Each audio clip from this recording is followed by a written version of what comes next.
Masechet Gitin Daf Kaf Aleph, on commence Bezrat Hashem Daf Kaf Amud Bet, à 8 lignes d'en bas. Baï Rami Bar Chama. Rami Bar Chama a demandé. Ayou Mouchzakin Metavla Sheishela. On reconnaissait un tableau qui appartenait à la femme. Veget Katuv Alea. Voici que le get est écrit sur le tableau.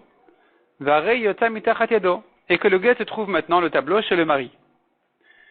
Maou. Qu'est-ce qu'on dira ici? Il faut que le mari soit propriétaire du get. Mais ce tableau appartient à la femme. Est-ce que je dis que la femme a su le donner complètement au mari? Ou bien je dis non, la femme elle comprend pas vraiment les nuances. Elle croit qu'elle doit le donner au mari pour qu'il le lui rende. Elle n'a pas vraiment donné complètement entre temps. Elle ne l'a que mis dans sa main. Donc mi amrina naknuya aknitale. Est-ce qu'on dit elle a su l'acquérir au mari complètement? De manière à ce qu'il puisse la divorcer avec le get qui lui appartient, parce que c'est le mari qui doit donner le get à la femme. Donc il faut que ce soit lui. Est-ce qu'elle a su le lui donner complètement pour qu'il le lui ensuite donne pour la divorcer? Odil maloyada laknuya, ou bien je dis la femme ne sait pas toutes ces petites nuances. Elle croit qu'elle doit le faire passer au mari pour qu'il le lui donne pour la divorcer. Elle croit qu'elle lui a prêté ou quoi. Elle n'a pas compris qu'il doit vraiment l'acquérir. Donc c'est pas soul. Amar Abayet Hashma, première preuve. Afoueid al-Kfar Katan Sheya Betzad Yerushalayim. Rabbi Yehuda ben Bava témoignait que les Chachamim ont enseigné ont tranché la lacha à propos d'un petit village qui était à côté de Yerushalayim. Vayabo Zaken Echad, il y avait là-bas un vieux. Vayam alve le Chol bnei Akfar. Il prêtait de l'argent à tous les habitants du village. Et alors que c'est l'emprunteur qui est censé écrire le shtar, l'emprunteur est censé écrire, voilà, moi, j'ai emprunté de l'argent à monsieur Untel. Et ici, les emprunteurs ne savaient pas vraiment écrire le shtar, c'était le prêteur qui écrivait le shtar. Le prêteur écrivait le shtar au nom de l'emprunteur, et d'autres venaient signer. Les Chachamim ont dit que c'est kasher comme shtar. Pourquoi c'est kasher? Pourtant, il faut que le shtar soit un livre de la part de celui qui s'engage. Or, c'est pas le cas, parce que c'est pas l'emprunteur qui est celui qui s'engage ici à rembourser la dette. C'est pas lui qui a écrit ici le shtar, c'est le prêteur qui l'a écrit. Comment ça se fait que c'est kasher? Et la lave mishum d'amrinan, certainement c'est parce qu'on dit aknuyema knileu. L'emprunteur savait acquérir au prêteur le shtar au contraire. Le prêteur écrivait le shtar et il savait qu'il devait l'acquérir à l'emprunteur. Donc l'emprunteur devient propriétaire du shtar, il s'engage par ce shtar-là et il le donne au prêteur. Donc tu vois que ça marche, pareil pour le get. La femme comprend qu'elle doit l'acquérir complètement au mari, le donner complètement au mari, et donc le mari il a acquis le get et il la divorce avec. Amar Rava ou Maïkouchi, Rava dit mais non, quelle est la preuve de là? Il n'y a pas de cachet de là, il n'y a pas d'objection à la deuxième option. On pourrait dire Dilma, Zaken Shan idéada laknouye. Le vieux, il était racham, il savait, il connaissait la lachot, il comprenait qu'il fallait l'acquérir à l'emprunteur pour qu'il puisse s'engager avec. C'est pas la preuve pour le cas de la femme. Et là, Rava Meacha, deuxième preuve. Rava dit donc d'ici j'ai une preuve, d'une autre halacha. Arev, un garant, Ayotse, Leacha Chitum Shtarot, qui est signé après les signatures. Le garant qui s'est engagé en dessous des signatures du shtar. Govamin Chassim et Chorin. Le prêteur peut se faire rembourser des terrains libres qui sont chez le garant. Ce que le garant a vendu de ces terrains, même après son engagement, le prêteur ne pourra pas tirer de là-bas sa dette. Mais ce qui est libre chez le garant, il peut lui prendre. Pourquoi il peut prendre de là-bas? Pourtant le garant il s'est engagé. Celui qui s'engage, il doit être le propriétaire du shtar quand il s'engage dessus avant de le donner à l'autre. Or ici, le garant n'était pas propriétaire du shtar. Ce shtar-là était déjà entre les mains du prêteur. Et donc comment est-ce que le garant a pu s'engager sur un shtar qui ne lui appartient pas? C'est la preuve que le prêteur a su l'acquérir au garant. Le garant a acquis complètement le shtar. Il s'est engagé en signant sur ce shtar qu'il est garant. Donc tu vois que ça march. Les gens savent acquérir au deuxième, à celui à qui il faut le shtar. Amar Ravashi Maïkouchia. Ravashi dit non, il n'y a pas de preuve de là. Dilma Gavrashan, il dit Adalaknouye, un homme il sait faire tous les kinyanim qu'il faut, il sait acquérir à celui à qui il faut. Une femme, non. Et là, Ravashi Meacha. Ravashi dit donc la preuve, on la tirera d'ici. Isha Kotevet et Gita. La femme écrit elle-même son propre get. Une femme peut écrire voilà, monsieur un j'ai divorcé ma femme, madame un tel, une telle. Et ça, c'est la femme, elle écrit son get, son propre get.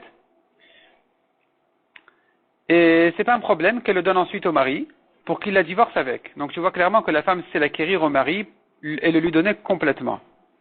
Veish Kotevet Shovaro. Et de même l'homme, il écrit son propre reçu. C'est-à-dire, l'homme qui a payé la ktuva à sa femme, il écrit voilà, moi, madame une telle, j'ai reçu l'argent de ma ktuva de mon ex-mari, monsieur un tel. Et donc le mari écrit tout ça au nom de la femme et c'est kasher. C'est pas un problème le fait que que la femme écrive son propre get au nom du mari, parce que de toute façon l'essentiel c'est les signatures du get, et donc puisque les témoins qui signent en dessous, c'est pas la femme, c'est d'autres personnes, le get il est kasher. En tout cas tu vois de là que la femme qui écrit son get, elle sait donner complètement à son mari le get pour que ensuite il la divorce avec. Elle s'imagine pas qu'elle le prête au mari pour qu'il lui donne dans sa main. Elle comprend que, non, ici, il faut que ça appartienne complètement au mari, donc c'est kasher. Donc pareil, dans le cas du tableau qui s'est trouvé chez le mari avec un get, on peut supposer que la femme a eu la conscience de le donner complètement au mari. Amarava nouvelle alacha. Katav la get untano beyadavdo. Il a écrit à la femme un get. Il a donné le get dans les mains de son eved, de son esclave. Vekatav la shtar matana alav. Et ensuite, il a donné l'esclave à la femme en écrivant sur un shtar qu'il lui donne cadeau. Voilà, il dit à sa femme, je te donne mon eved, je te donne cadeau. Kne'atu, elle a acquis l'esclave, ou mitgaresh et bo, et en même temps, elle se divorce avec, parce que sur l'esclave, il y a ce get qu'elle a acquis en même temps qu'elle a acquis le eved. Ve'amai. Pourquoi ça marche? Pourquoi c'est kasher? Quel est le kinyan de la femme? La femme, elle a acquis le eved par un shtar, ça marche, c'est bien. Mais comment elle a acquis le get? Parce qu'il se trouve sur son eved. Quel est ce kinyan là? On sait un kinyan, une femme ou un homme peut acquérir en soulevant un objet, agba, ou bien en tirant un objet, meshicha. Ou bien il y a aussi ce qui s'appelle kinyan khatser, ce qui se trouve dans ma cour, je peux l'acquérir. Un objet abandonné qui se trouve dans ma cour, je peux l'acquérir. Il est dans mon terrain, sur mes biens. Donc ici aussi tu voudrais dire que puisque le eved, il est comme la cour de la femme, et que sur lui se trouve le get, elle a pu acquérir le get. Mais ça marche pas, demande la Gemara. C'est une cour qui marche. Ce eved, il peut marcher, il a des pieds. Mais on peut pas acquérir sur une cour marchante. Ritema beomed, tu vas me dire le eved, il s'est tenu debout, il s'est arrêté de marcher. Ve'amarava, non, ça marche pas. Kol sheilu me'alech lokana, toute chose qui en marchant ne peut pas acquérir, omed v'yoshev lokana, en se tenant ou en s'asseyant, non plus ne peut pas acquérir. Donc ce eved-là qui est une chatser me'alechet, une cour qui peut marcher, même s'il s'est arrêté de marcher, il ne peut pas acquérir pour la femme ce qui se trouve sur lui. Ve'il cheta bekafut. La Gemara conclut que si par contre l'eved il était attaché, alors c'est comme un terrain immobilier, il ne peut plus marcher, c'est une cour fixée à sa place. Dans ce cas-là, même si on n'a pas cloué le eved au sol, puisqu'il est attaché, il est enchaîné, il ne peut plus bouger, donc elle peut acquérir le get qui se trouve sur lui. Ve'amarava. Rava dit une autre halakha qui ressemble à celle-là, vraiment sur le même principe. Katav la get untano bechatzero. Il a écrit un get et il l'a mis dans sa propre cour à lui-même, du mari. Ve'katav la shtar matana alav. Et il a fait cadeau de la cour à sa femme. Knaatu ou mitgareshet bo. Elle a acquis la cour, elle a acquis le get, elle se divorce avec. Utricha. Pourquoi ces deux cas? Pourquoi cette répétition? J'ai besoin des deux cas. Deyash minan eved. Si on a vu que le premier cas du eved, avamina davka eved. J'aurais dit c'est que pour le eved que ce système-là il marche. Aval chatzer. Mais quand il a donné à la femme la cour, j'aurais pu croire que c'est un problème. L'ixar, on devrait interdire, mishum chatzera ba'alachar mikan, de peur qu'il mette le guet dans la cour de son ami, et son ami va offrir la cour ou la vendre à la femme, et que dans ce cas-là, tu vas me dire, mais elle a acquis le guet qui se trouve dans sa propre cour. C'est vrai qu'elle a acquis le guet peut-être, mais elle n'est pas divorcée parce que le divorce doit passer de la main du mari à la main de la femme. Or ici, il y a eu un intermédiaire. Donc j'aurais pu croire que pour ne pas confondre, on devrait complètement interdire tous les cas où le guet a été jeté dans une cour, peu importe si c'est la cour du mari qui est passée directement à la femme, qui minatora c'est cachère, qu'un cas où c'est passé par quelqu'un d'autre, où là, c'est sûr que c'est pas soul. On devrait décréter, interdire tous les cas. Donc j'aurais pu croire que ça ne marche pas. C'est pour ça qu'on nous a dit le cas de la cour, pour te dire non, si la cour était au mari et qu'il a donné à la femme elle est divorcée avec. Veyash minan chatser, si on avait eu que le cas de la cour, avamina j'aurais dit, davka chatser. C'est que dans le cas de la cour que ça marche, quand il a donné la cour à la femme. Aval eved l'ixar kafut, a touché un kafut. Mais dans le cas du eved, on a dit que la femme n'est divorcée que dans un cas très très précis.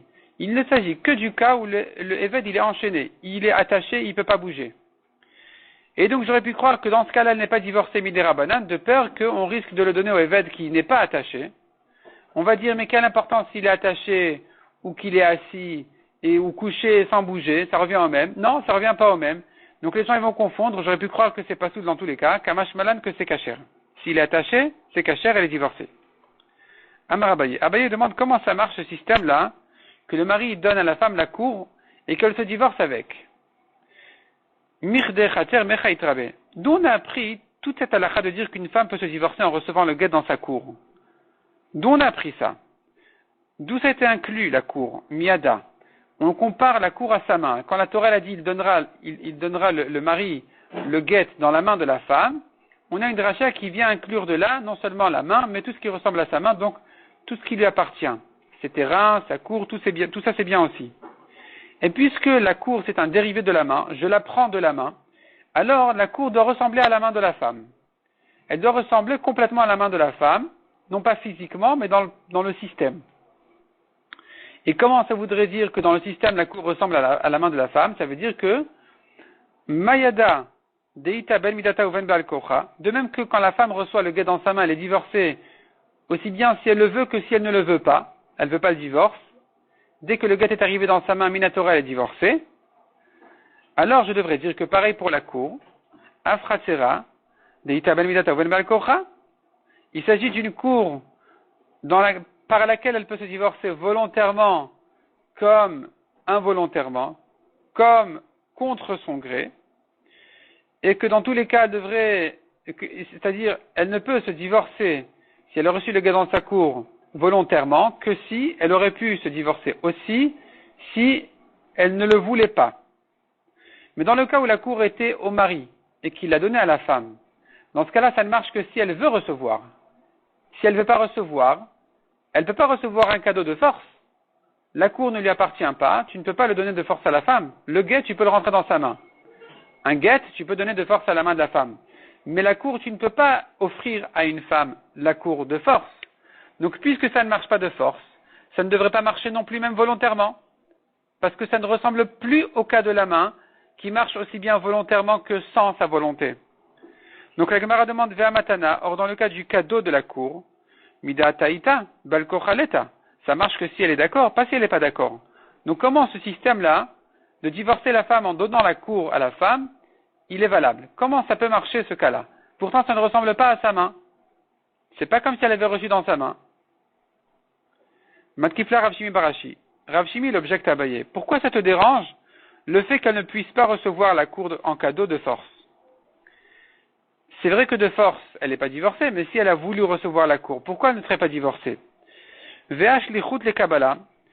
Tu vois bien dans le cas de shlichut, une femme peut faire un shaliach qui reçoive le guet pour elle. Dès que le shaliach a reçu le guet, la femme elle est divorcée. Or un shaliach ne peut se faire que volontairement.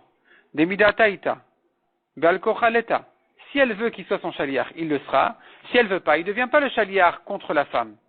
Le mari peut mettre le guet dans la main de la femme de force, mais un homme ne peut pas se considérer, ou n'importe qui ne peut pas se considérer comme le shaliach de la femme pour recevoir son guet si elle n'est pas d'accord. Donc tu vois que la shlichut de la femme ne se fait que si elle est d'accord, pas de force. Et pourtant ça marche. Quand elle est d'accord, ça marche. Donc tu vois que même une chose qui ne marche pas de force peut marcher volontairement. Vekave shaliach le Kabbalah, tu vois bien qu'il peut devenir shaliach pour recevoir le guet si la femme elle a envoyé, elle est d'accord. Donc chez nous aussi, si la femme a voulu recevoir le khatser, la cour, elle pourrait se divorcer avec. même si quand elle ne veut pas, ça marche pas, eh bien quand elle veut, ça marche oui. Va Abaye. Abaye qui n'est pas influencé par ce cas-là. Abaye qui dit non, ça marche pas. Dans le cas de la cour, ça ne marche pas. Il te dit, c'est différent du cas de Shaliach. Atouch lichut, est-ce que la halakha d'un Shaliach, miyadaït rabé, est-ce qu'on a comparé le Shaliach à la main de la femme? Non. On n'a pas appris que le Shaliach, le système Shaliach marche. On n'a pas appris ça du mot yada, du système où la femme elle a reçu le guet dans sa main. C'est pas de là que le Shaliach a été dérivé. Il n'a pas été appris de là pour que tu me dises ça ne ressemble pas à sa main où elle peut se divorcer de force. Je l'ai appris d'un autre passou complètement. Veshilach veshilcha itrabe. Je l'ai appris du passou qui dit veshilcha mi beto, le mari va renvoyer la femme de sa maison. Je fais là-bas une rachat de la lettre he en trop qui dit veshilcha au lieu de veshilach. Ce he en trop m'inclut le shaliach. La femme peut faire un shaliach pour recevoir son guet. Puisque le shaliach, je l'ai appris d'un autre passouk que du passouk de Yada, alors ça peut ne pas ressembler à sa main. Il se peut que malgré que quand le guet arrive dans sa main, eh bien, ça marche aussi bien volontairement que de force. Malgré tout, le système shlichut peut marcher volontairement, même si il ne peut pas marcher de force. Un homme ne peut pas se considérer shaliach contre la femme. Et malgré tout, quand on le fait volontairement, ça marche. Parce que c'est un nouveau passouk qui va prendre cette halakha. Donc j'ai pas besoin de me fier à la main et me dire non, mais quand c'était de force, ça marchait pas. D'accord? Quand tu mets dans la main, ou tout ce que tu apprends de la main, ça doit marcher volontairement comme de force. Donc la cour, si elle était donnée, offerte à la femme, ça ne peut pas marcher, parce qu'ici ça ne marche pas de force. Mais la shlichut, ça peut lui marcher volontairement, malgré que ça ne marche pas de force, parce que c'est d'un autre passou que je l'apprends. Donc c'est pour ça qu'Abaye dit, ne me prouve pas de la shlichut. Shlichut, ça marche, mais le cadeau de la cour, ça tient pas. Veibaï Tema, ou bien, dit encore Abaye, shlichut et kabbalanami, même le cas de shaliach pour recevoir un guet, peut se faire de force. Ashkechan be'al kocha, on l'a trouvé de force. Pourquoi? Le père qui a marié sa fille Minatora, petite, il peut recevoir aussi le guet pour sa fille petite. Et ça, il devient un shaliach pour sa fille de force, même si elle veut pas. De toute façon, elle n'a pas la conscience de le vouloir. Et pourtant, ça marche. Donc, tu as trouvé une shlichut qui se fait de force. Ne sois donc pas gêné que la shlichut peut marcher volontairement. Tandis que le cadeau de la cour ne peut pas se faire de force, comment peut-il marcher volontairement? Selon Abaye, ça ne peut pas marcher. Ça tient pas.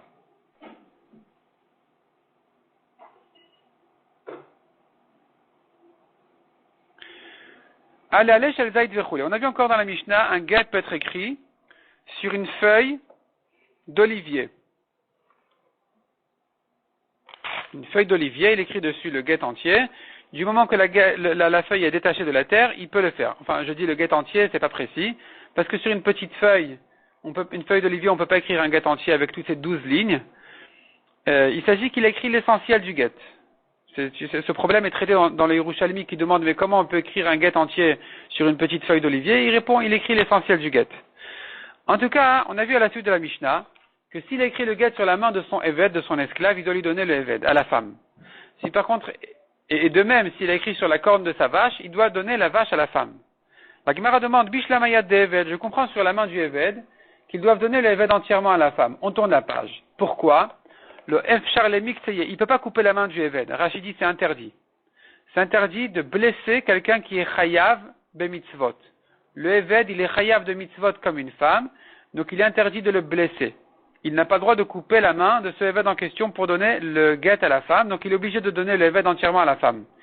Et la keren shel para, mais quand tu me parles de la corne de la vache, pourquoi il doit lui offrir toute la vache? Likseye velit vela, il n'a qu'à couper la corne de la vache et donner la corne avec le guet à la femme sans lui donner la vache entièrement. Répond la Gemara, non, c'est une gzerat hakatuv que ça marche pas. Amar Kra, la Torah nous a dit, vekatav venatan, il écrit et il donne. Il écrit et il donne, pas il écrit et il coupe et il donne. Donc j'apprends de là, Misheno mechusar el aktiva untina. Un guet, il est cachère que si il ne lui faut comme préparation que de l'écrire et de le donner. Yatzaze a été exclu de là, ce guet-là que tu veux couper chez Mechusar Aktiva Aktiva Untina, qui lui manque comme préparation de l'écrire, de le couper et de le donner. Ça marche pas. C'est pour ça qu'il doit donner la vache entièrement à la femme. Rabbi Yossi Aglili Omer Vechoulé. On a vu selon Rabbi Yossi Aglili, un get il est pas soul s'il a été écrit sur un aliment ou sur quelque chose de vivant. Donc pour lui, c'est pas soul sur la main du Eved, sur la corne de la vache. Maïtamad Rabbi Yossi Aglili, quelle est sa raison? Des Tanya, et là on va rentrer dans les drashot des psukim selon Rabbi Yossi Aglili et les Chachamim. La Torah nous a dit à propos du get, le mari va écrire un livre de séparation. Sefer. Elle y est la Sefer, un livre. Parchemin, c'est sur ça qu'on écrivait les livres. Mina les rabot kol davar, d'où je sais que même sur autre chose c'est caché. Talmud Omar vekatav la mikol makom. La Torah dit, il lui écrira, c'est des mots en trop. Dis-moi, il lui donne un livre de séparation. Pourquoi tu me dis il lui écrira? Évidemment qu'il va l'écrire. Comment il peut avoir un livre de séparation sans l'écrire? Donc ce mot-là, il est en trop, pour m'apprendre qu'il peut l'écrire sur n'importe quoi, pas forcément sur du parchemin. Imken matalmud Omar sefer. Alors pourquoi la Torah m'a parlé de parchemin, de livre? Pour me dire il faut que ça ressemble au moins au parchemin. Ma sefer davar shen boruach chaim veno ochel. De même que le parchemin est quelque chose qui n'a pas de vie maintenant et qui n'est pas un aliment, afkol, de même toute autre chose, qui soit davar shen boruach chaim veno ochel, qui ne soit pas vivant ni un aliment. De là, Rabbi Yossi Aglili a appris que les aliments et les vivants sont pas souls pour le guet. Verabanan, les chachamim qui disent que c'est kasher, comment ils comprennent le pasouk? Yektiv be sefer kedeka amrat. Si c'est écrit, il écrira dans un livre, tu aurais eu raison que dans le livre, ça vient me limiter à tout ce qui ressemble au livre au parchemin. Ashtadirtiv sefer, mais quand la Torah nous a dit il écrira sefer, le mot sefer ne veut pas dire du tout un livre. Les sfirat dvarim udeata, c'est une rédaction de paroles. La Torah dit, il écrira une histoire de séparation. Sefer, c'est comme Sipour. Sefer écrit tout, ça veut dire des mots de séparation. Une rédaction de séparation. On n'a pas parlé du tout de livre ou de parchemin. Donc on n'est pas limité à tout ce qui ressemble au parchemin, tout est kasher. Alors que font les chachamim du mot vekatav, qui n'est venu pour Rabbi Yossi Aglili que pour inclure autre chose que le parchemin, mais pour eux on n'a pas parlé de parchemin du tout. Donc le mot vekatav, il me sert à quoi? Pourquoi s'écrit il écrira? Bien sûr qu'il écrira. À quoi ça me sert ce mot? Ils en ont besoin pour la dracha qui dit Bektiva mitgareshet. La femme ne peut se divorcer que par une écriture de get. Vena mitgareshet bekesef. Il ne peut pas la divorcer avec de l'argent. Salkadata Hamina, tu aurais pu penser Aki shetia la avaya. La Torah a dit la femme elle se divorce et elle se marie avec un autre homme. Quand la Torah me dit elle se divorce, elle se marie, j'ai comparé ici le divorce avec le mariage. Donc j'aurais pu croire que de même que le mariage se fait avec de l'argent, le divorce aussi pourrait se faire avec de l'argent. Au mariage, il lui a donné une bague, au divorce, il lui donnera une autre bague. Il lui dit voilà, je te divorce avec cette bague-là. Ce sera son anneau de divorce. Kamash Malan que ça marche pas. Ça marche pas, elle ne peut se divorcer qu'avec une écriture. C'est pour ça que s'écrit le mot vekatav d'après les chachamim. Veidach. Lui, Rabbi Yossi Aglili, qui a pris du mot vekatav d'inclure qu'on peut écrire sur autre chose que du parchemin. D'où il apprend que la femme ne peut se divorcer que par une écriture et pas par de l'argent. Nafkali, il apprend mi sefer kritut. La Torah dit un livre de séparation. Sefer korta, ben levachar korta. Un livre la sépare. Mais pas autre chose. L'argent, non. Veidach, les chachamim, qu'est-ce qu'ils apprennent de ces mots sefer kritut? Mi baile davar akoret beno levena. Ils en ont besoin pour apprendre de là. Il faut que le get soit tranchant complètement entre le mari et la femme. Qu'il n'y ait plus de rapport entre l'un et l'autre. Qu'est-ce que ça veut dire qu'il n'y ait plus de rapport? Qu'elle ne soit plus liée du tout. Qu'il est tania comme on a appris dans une braïta. Voici ton get à condition que tu ne boives plus de vin. Jamais. Almenat. Tu es divorcé mais tu ne vas plus chez tes parents. Tu n'es divorcé qu'à condition de ne plus rentrer chez tes parents plus jamais. Enzekritut. C'est pas une séparation définitive parce qu'elle est toujours reliée à son mari par cette condition-là. Elle n'est pas tranchée. Al shloshim yom, arrête écrit tout. Mais s'il lui a dit à condition que tu ne boives pas du vin, que tu n'ailles pas chez tes parents pendant 30 jours, là, elle est tranchée au bout de 30 jours. Donc c'est un get kasher. Ça, j'apprends de Sefer Kritut. C'est ça ce que j'apprends du mot Sefer Kritut, un livre de séparation qui la tranche complètement. Ça, c'est la dracha que les chachamim font de là. Veidach. Et lui, Rabbi Yossi Aglili, qui a appris de Sefer Kritut qu'elle est divorcée que par un livre et pas par de l'argent. D'où il apprend cette dracha qu'elle doit être tranchée complètement. Mikaret Kritut. La Torah aurait pu dire karet, elle a dit Kritut. c'est formulé plus lourdement pour te laisser la place à une dracha de plus qui te dit, non seulement elle n'est tranchée que par deux, c'est-à-dire non seulement elle se divorce que par un livre, par un get, mais d'ailleurs aussi il faut qu'elle soit tranchée complètement. Veidach et les Chachamim ils te disent karet kritout le darché. On ne fait pas cette dracha là de karet, on aurait pu dire karet, on a dit kritout. Cette dracha là on ne la craint pas. Et donc on apprend de ce mot kritout uniquement qu'elle doit être tranchée complètement. Et le fait qu'elle ne se divorce pas par de l'argent, je l'apprends du mot vekatav, selon les Chachamim. Mais lui, Rabbi Yossi Aglili, de vekatav il inclut de la divorcer sur n'importe quoi, pas forcément du parchemin. Tout ce qui ressemble au parchemin, ça passe aussi, pour Rabbi Yossi Aglili. Et de Sefer Kritout, il apprend de drachot. Premièrement, un livre et pas, donc un get et pas de l'argent. Deuxièmement, qu'elle soit tranchée complètement. Mishnah suivante. En kotvin imchubar la karka. On n'a pas le droit d'écrire un get attaché à la terre. Ktavo bimchubar. S'il a écrit attaché à la terre, tlasho, il a détaché, vechatmo, il a signé, untanola, il a donné à la femme, kacher. Rabbi Yehuda posel acheté ktivato vechatimato betalouche. Pour Rabbi Yehuda, c'est pas soul, jusqu'à ce que le get il soit et écrit et signé, détaché de la terre. Rabbi Yehuda ben Meter Omer. En kotvin la niyar amachouk. On n'a pas le droit d'écrire un get ni sur un papier effacé, vela la diphtéra, ni sur un parchemin qui a mal été travaillé, je pense. Mipnesh ou yachol isdayef. C'est-à-dire, ici, le principe, il est que puisqu'on peut falsifier le get, il a déjà été effacé et réécrit dessus. Alors maintenant, la femme, elle va effacer la condition du get, et ça ne va pas se remarquer, parce que de toute façon, tout est écrit sur le get effacé. Donc ici, elle va faire des corrections sans qu'on remarque. Pareil pour diphtéra, ça a mal été travaillé, le papier, on peut, le parchemin, on peut la Gemara va expliquer ce que c'est exactement comme parchemin, le diphtéra. En tout cas, tu peux le falsifier, effacer des conditions ou quoi, ça ne se voit pas. Mipnesh ou yachol isdayef, comme dit la Mishnah, ça peut se falsifier, donc, c'est pas soul, va chachamim marchirin, on verra dans la Gemara pourquoi. Pourquoi, selon les chachamim, c'est kasher. La Gemara maintenant revient sur le début de la Mishnah, ktavo ala mchubar. On a dit s'il a écrit quand le get il est attaché à la terre, c'est kasher, à condition qu'il signe ensuite. Ve'amrat reshaen kotvin. Tu viens de dire au début de la Mishnah, on n'a pas le droit d'écrire attaché à la terre. Comment tu continues et tu dis c'est kasher? Amar Rabbi Amar Shmuel répond à la Gemara deux réponses. Première réponse. Ve'u sheshier mekom atoref. Vechen Amar Rabbi Elazar Amar Rabbi Yoshaya ve'u sheshier mekom atoref. Vechen Amar Rabba Babachan Amar Rabbi Yochanan ve'u sheshier mekom atoref. Tous ces Amoraïm là, ils donnent la même réponse. Ve'u sheshier mekom atoref. À condition qu'il laisse la ligne essentielle dans laquelle sont écrits les noms du get, du mari, de la femme, de la ville. Et si ça n'a pas été écrit attaché à la terre, alors il se trouve que le get a été écrit détaché de la terre, donc il est kasher.